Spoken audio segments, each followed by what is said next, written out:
of you have ever received a postcard before? All right. Just about everyone, 3/4, all right. They're nice souvenirs, aren't they? Little pieces of cardstock, the front of which has a picture of a faraway place, the back of which has a message from a friend. Chances are, if that postcard came from Seattle, St. Louis, or New York, it probably had a picture of one of the 3 landmarks on that handout in front of you.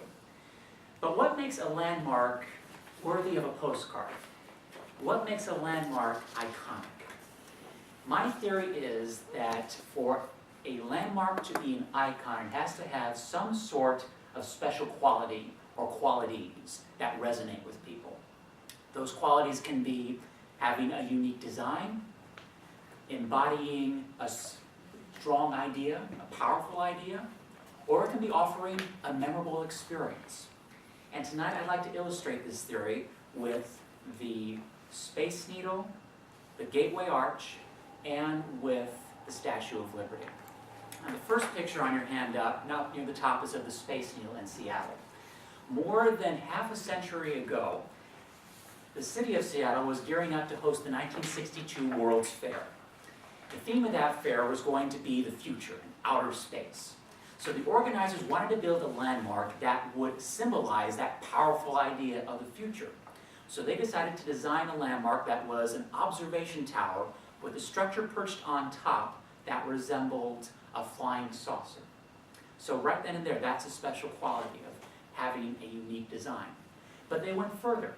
With the Space Needle, they wanted visitors to have a memorable experience. So if you were to go to the Space Needle, and to this day, if you go to the Space Needle and buy your ticket, you can board one of the elevators down near the base, and it will take you all the way up to the top where that flying saucer is. And speaking from personal experience, getting in that elevator, it's like you're blasting off into space, except without all the nasty G-forces that go along with actual space launches.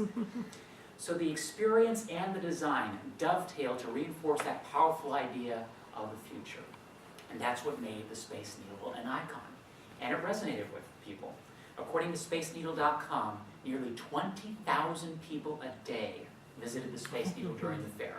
And to this day, it remains the top tourist destination in the entire Pacific Northwest. So that's the Space Needle. It celebrates the future. But 2,000 miles to the east, the Gateway Arch in St. Louis, Missouri, commemorates the past. Specifically, the westward expansion of the United States of America, according to the National Park Service. Along the eastern front of that western expansion lie the city of St. Louis, and it quickly became known as the Gateway to the West.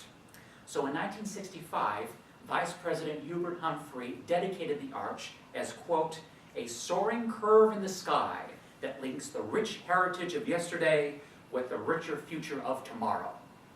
And it's that soaring curve that might be the special quality that makes the Gateway Arch an icon. It draws millions of people a day, millions of people each year. According to the Chicago Tribune, in last year alone, the Gateway Arch drew 2 million people. And to that arch, they can take a tram that lies at the end of each point of the arch. And that tram will take them all the way up to the top at the center, from which they can get out of the tram and view the east through windows where the United States began, out in the east. And through the other bank of windows, they can view the west, where the United States expanded to. So through both the design of the arch, which Vice President Humphrey complimented, to the experience visitors get, they get reinforced this idea that the Gateway Arch commemorates the past. Our final landmark, down near the bottom of your handout, is the Statue of Liberty. And there is a lot of powerful ideas encased in that one statue. A couple of them are that they salute what a gift it is to be in the present and to be in the present in America. According to the New York Times, they interviewed a historian named Barry Moreno, and he said, quote, the statue was built to pay tribute to the United States of America, the Declaration of Independence, democracy, the end of all sorts of tyranny, and also friendship between France and America. And when the statue was opened, it also became an icon, especially for immigrants who are coming to this country.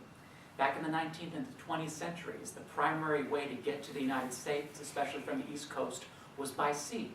And New York City became America's doorstep, so to speak. One of the things immigrants saw as they came into New York Harbor was the Statue of Liberty. And it gave them a wonderful experience. One of those immigrants was a woman named Carla Montague. And she told an oral history program in Concord, Massachusetts, quote, "I was 16 when I passed the Statue of Liberty. It was an early morning sunrise when I first saw her. She gave me a comforting feeling that I was here. I made it. I had arrived." Not all landmarks inspire those kinds of feelings, but icons like the Statue of Liberty do. Not many immigrants arrive by sea nowadays, but the statue continues to resonate. Visiting hours for adult services are over in 10 minutes. Thank you for your cooperation. According to History.com, 5 million people visit the Statue of Liberty per year, continuing to make it an icon of New York and of America. Overall, landmarks become iconic if they have special qualities. It can be a unique appearance, offering a memorable experience, or embodying a powerful idea. But because terms like unique and powerful can change their meanings from person to person, next time you get a postcard in the mail, treat it as a souvenir, but also treat it as an invitation to go out and see these iconic landmarks for yourself. Madam Toastmaster.